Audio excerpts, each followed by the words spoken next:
नमस्कार, the wire में आपका स्वागत है। मैं हूं आरफा खानम शेरवानी।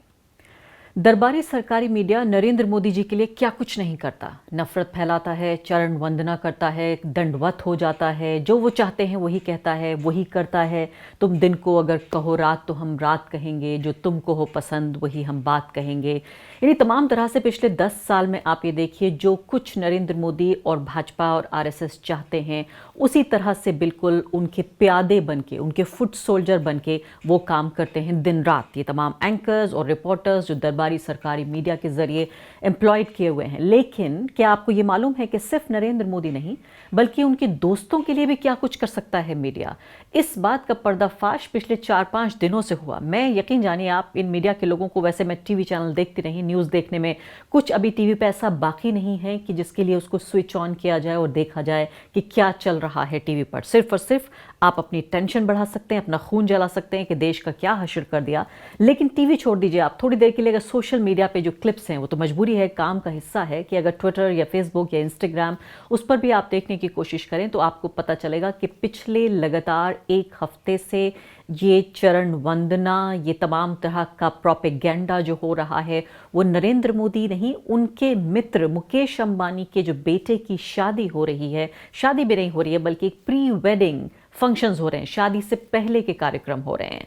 उसमें आपको एयरपोर्ट की कहानी तो पता चली होगी, 10 दिनों के लिए कैसे डोमेस्टिक एयरपोर्ट को इंटरनेशनल बनाया गया, वो कुछ ही पलों में। लेकिन उससे भी ज़्यादा दिलचस्प और शर्मनाक जो कहानी है वो है मीडिया का नरेंद्र मोदी के बाद अब उनके जो कारोबारी मित्र हैं उनके सामने इस कदर दंडवत हो जाना कि आप ये सोचिए कि एक बड़े चैनल के ये एंकर हैं। ये वीडियो क्लिप आपको मैं दिखाती हूँ कुछ ही पलों में। ये एंकर महोदय इंटरव्यू कर रहे हैं अनंत अंबानी का, मुकेश अंबानी के बेटे का, जिनकी शादी हो रही है, प्री वेडिंग फंक्शंस होने हैं। पता चला है कि शायद जून या जुलाई के महीने में शादी भी होगी।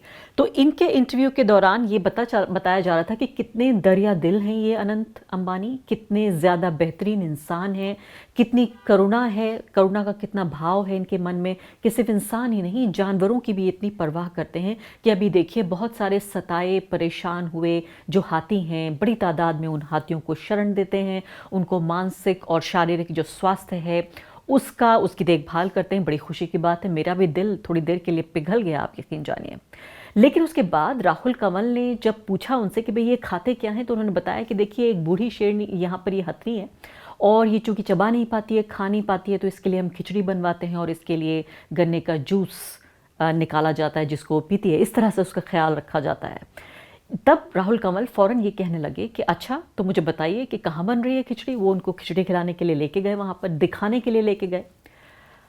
अगली बात जो मैं कहने जा रही हूँ आपको विश्वास नहीं होगा, इन एंकर महोदय ने बाकायदा अपनी प्याली लेकर वहाँ पर उसमें खिचड़ी डाल के, अनंत अंबानी ने उसमें खिचड़ी डाली और उन्होंने जानवर का, हाथी का खाना खाया।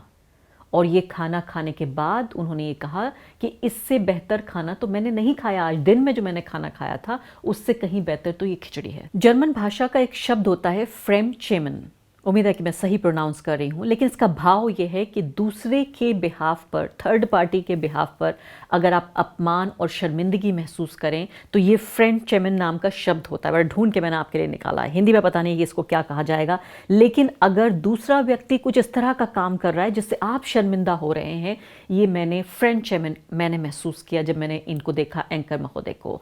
आप ये सोचिए कि चरण वंदना की हालत ये हो गई है कि पूरी की पूरी पत्रकार बिरादरी को मैं कहती हूँ कि मिट्टी में मिला देना, उनका आत्मसम्मान, उनकी गरिमा, उनकी डिग्निटी हमारा काम है। जिन लोगों के पास पैसा है, ताकत है, सत्ता है, उनसे गिरबान पकड़कर उनसे सवाल पूछना हमारा काम है। ये मैंने पत्रकारिता की किताब में पढ़ा था और उसको पिछले लगातार 2 दशकों से उसको फॉलो कर रही हूँ। लेकिन ये कौन से लोग हैं, कहाँ से आते हैं ये लोग, ऐसे कैसे बन गए, इन्होंने कौन सी किताब पढ़ी है? जो सबसे बड़ा जो बिजनेसमैन है, सबसे बड़ा जो कारोबारी, जो सबसे करीबी दोस्त है हमारे प्रधानमंत्री का, उसके बेटे की शादी हो रही है, उससे पहले उसका जो महिमा मंडन करना है, यानी एक व्यक्ति को संत के रूप में साबित करने के लिए आपको अपना आत्मसम्मान, अपनी गरिमा इस तरह, इस कदर आप गिरवी रख रहे हैं। आपने देखा वीडियो में किस तरह से उन्होंने बाकायदा हाथी का, यानी अब जानवरों का खाना खाने पर उतारू हो गए हैं, सिर्फ ये बताने के लिए कि loyal, more loyal than the king. यानी आपसे ज़्यादा वफादारी हम दिखा रहे हैं, हम आपके इतने भले हैं, या इस कदर आपकी इमेज को हम बेहतरीन बना देंगे आम जनता की नज़र में। और इसी इमेज बिल्डिंग का काम पिछले लगातार कई दिनों से देखिए तो आप देख रहे हैं सोशल मीडिया पे बीजेपी की आईटी सेल कर रही है। वो क्या साबित करने की कोशिश कर रही है? अनंत अंबानी पहली बात तो मीडिया के सामने आए, प्रेस कॉन्फ्रेंस की, उन्होंने अलग अलग जो दरबारी सरकारी मीडिया के लोग थे उनको इंटरव्यूज़ दिए। इन सब के ज़रिए ये बताने की कोशिश हो रही है कि ये बहुत करुणा से भरे हुए लोग हैं, बहुत दया भाव से भरे हुए लोग हैं, बहुत संस्कारी लोग हैं, बहुत राष्ट्रवादी लोग हैं, बहुत धार्मिक लोग हैं। यानी ऐसे लोग हैं कि ये आत्मा नहीं महात्मा हैं। ये ऐसे लोग हैं कि इनसे कोई पाप, कोई गलती, कुछ तो हो ही नहीं सकता। इस तरह की इमेज बिल्डिंग हो रही है। एक आम आदमी की नज़र में ये बताने की कोशिश हो रही है शादी से पहले कि कितने बेहतरीन लोग हैं। पूरा इस तरह का महिमा मंडन। मैं सोच रही थी कि सिर्फ एक व्यक्ति, प्रधानमंत्री या उनकी सरकार, सिर्फ वो उनके लिए काम करते हैं। अक्सर आपने देखा होगा राहुल गांधी कहते हैं सूट बूट की सरकार। अब ये बताइए आप कि क्या राहुल गांधी ने कुछ गलत किया? यही सूट बूट के लिए काम करने वाली ये पूरी सरकार नहीं बल्कि उनका आईटी सेल, सिर्फ आईटी सेल नहीं, उनका पूरा मीडिया जानवरों का खाना खा रहा है। और किस तरह से साबित करने की कोशिश हो रही है कि कितने बेहतरीन व्यक्ति हैं। कभी वो गरीब लोगों को खाना खिला रहे हैं, बड़ी खुशी की बात है, गरीब लोग खाना खा रहे हैं, इस बहाने उन्हें कुछ अच्छा भोज मिल रहा है। ऐसे लोग, ऐसे देश में जहां इतनी बड़ी आबादी गरीबी रेखा से नीचे जीवन गुजार रही है, एक ऐसा देश जहां करोड़ों लोग अभी ऐसे हैं जो सिर्फ एक वक्त का खाना मुहैया होता है। करोड़ों लोग भारत में ऐसे हैं जो खाली पेट, जिनको सोना पड़ता है। ऐसे देश में जिस तरह से ये सरकार के तमाम अंग, जिसमें मीडिया भी शामिल है, जिस तरह का महिमा मंडन, जिस तरह का वाइट वॉश, जिस तरह की पूरी इमेज बिल्डिंग की जो पूरी कोशिश हो रही है, वो पूरी तरीके से शर्मनाक है कि कैसे पत्रकार पूरा आत्मसम्मान ताक में रखकर किस तरह से एक बड़े कारोबारी, सबसे बड़ा जो अमीर आदमी है एशिया के, जो का सबसे बड़ा अमीर आदमी है, दुनिया के सबसे अमीर लोगों में से एक जो व्यक्ति है, उसके लिए क्या कुछ कर रहा है। अब ये एयरपोर्ट की कहानी आप ये देखिए कि जो एयरपोर्ट है गुजरात का, जो गोवर्धनपुर एयरपोर्ट कहा जाता है, जामनगर एयरपोर्ट भी उसको कहा जाता है, इस एयरपोर्ट को सिर्फ 10 दिनों के लिए डोमेस्टिक एयरपोर्ट से इंटरनेशनल बनाया गया। घरेलू एयरपोर्ट से इसको इंटरनेशनल में तब्दील कर दिया गया। और इसके लिए 3 मिनिस्ट्रियाँ, 3 जो मंत्रालय हैं मोदी सरकार के, वो ओवरनाइट काम कर रहे थे, रात भर काम कर रहे थे। यानी कि किस तरह से सोचिए कि आपको मैं अभी कैपेसिटी बताऊंगी कि कितनी फ़्लाइट जा सकती थी पहले और अब कितनी जा रही हैं। तो इसमें आप ये देखिए कि इंडियन एयरफोर्स का बेस भी है। ये तो सिर्फ इसलिए नहीं हुआ कि इस तमाम तरह के जो रूल्स, रेगुलेशंस, कायदे कानून, दिशा निर्देश हैं, उनको पूरे तरीके से मैं कहूँगी कि उनकी धज्जियाँ उड़ा दी, उनको चकनाचूर कर दिया, सिर्फ अपने कारोबारी मित्र को खुश करने के लिए, उनके बेटे की शादी को कामयाब बनाने के लिए। पूरी दुनिया भर से चूँकि लोग आ रहे हैं, पूरा बॉलीवुड देखिए इनकी शादी में नाच रहा है। बड़ी अच्छी बात है, मैं भी देख रही हूँ, बड़ी अच्छी अच्छी तस्वीरें, नाच गाना, मनोरंजन हो रहा है। बड़ी मन लुभावन जो चीज़ें हैं, वो वीडियोस हैं, उससे पूरी तरीके से हज़ारों की तादाद में रील्स बन रही हैं। आप भी इससे बचे नहीं होंगे। इंस्टाग्राम पर जाइए आप, अगर आप ना भी चाहें तो ज़रूर देख सकते हैं कि देखिए एक ऐसे देश में जहाँ करोड़ों लोग, बड़ी तादाद में लोग, करोड़ों गरीब हैं, ऐसे में कितना ज़्यादा अंधाधुंध खर्चा शादी पे हो रहा है। पैसा उनका है, वो खूब खर्च करें। बताया जा रहा है 1000 करोड़ से ज़्यादा, 1200 करोड़ से ज़्यादा ये खर्च हो रहा है।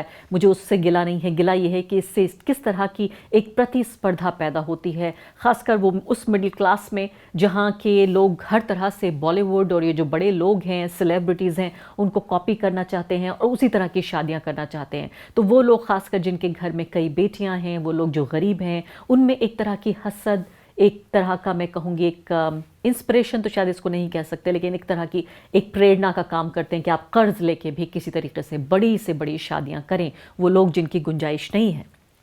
तो आप ये देखिए कि यहाँ पर बड़े बड़े नाम शामिल हो रहे हैं। रियाना हैं, क्रिस्टियानो रोनाल्डो हैं, इसके अलावा मार्क ज़करबर्ग हैं, और बॉलीवुड से तो आपको पता है करीना कपूर से लेकर सैफ अली खान, उनका पूरा परिवार, तीनों दूसरे खान, सलमान, शाहरुख, आमिर, जिनको मुझे लगता है एक स्टेज पर सिर्फ अंबानी ही ला सकते हैं और उनको अपने यहाँ नचा सकते हैं। इसके अलावा आप ये देखिए तमाम लोग यहाँ पर मौजूद हैं प्री वेडिंग के लिए। अभी शादी कहाँ होगी, उसके बाद हो सकता है पोस्ट वेडिंग भी कोई कार्यक्रम हो।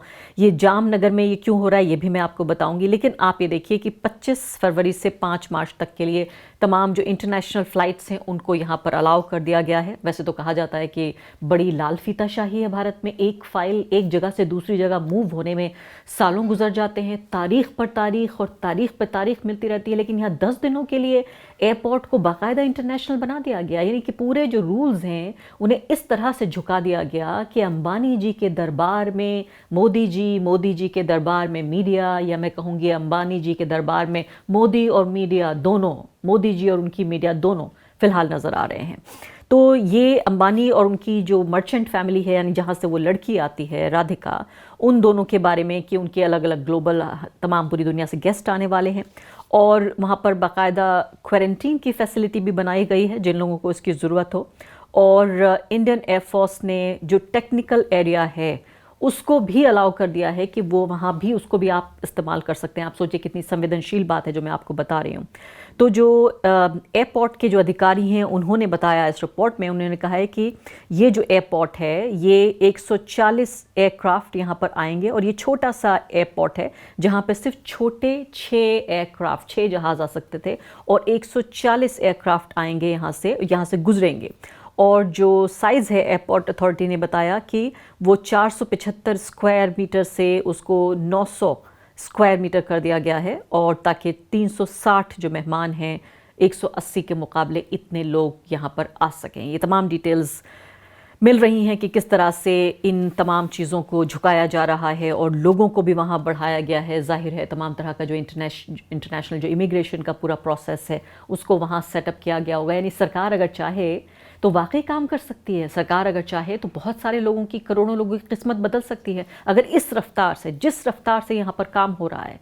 लेकिन मैं वापस आती हूँ वही कि किस तरह से शर्मिंदगी का एहसास मुझे पत्रकार बरादरी के एक हिस्से के तौर पे, एक सदस्य के तौर पे जब मैंने वीडियो देखा, आप यकीन जानिए कि इतना अफसोस शायद बहुत सालों में मुझे नहीं हुआ होगा कि अब ये जो दरबारी सरकारी मीडिया है जानवरों का खाना खाने पर मजबूर है। वो लोग जिनको करोड़ों रुपए की तनख्वाह मिलती है, जो लाखों रुपए के सूट्स पहनते हैं, जो बिज़नेस क्लास में ट्रैवल करते हैं, लेकिन एक बड़े कारोबारी या मैं कहूँगी कि नेता के दोस्त उसके आगे किस तरह से पूरे तरीके से नतमस्तक और दंडवत नजर आए। द वायर के और वीडियोस देखने के लिए सब्सक्राइब करें और बेल आइकन पर क्लिक करें। स्वतंत्र पत्रकारिता की आर्थिक मदद करने के लिए डिस्क्रिप्शन में दिए गए लिंक पर जाएं और अपनी राशि चुनें।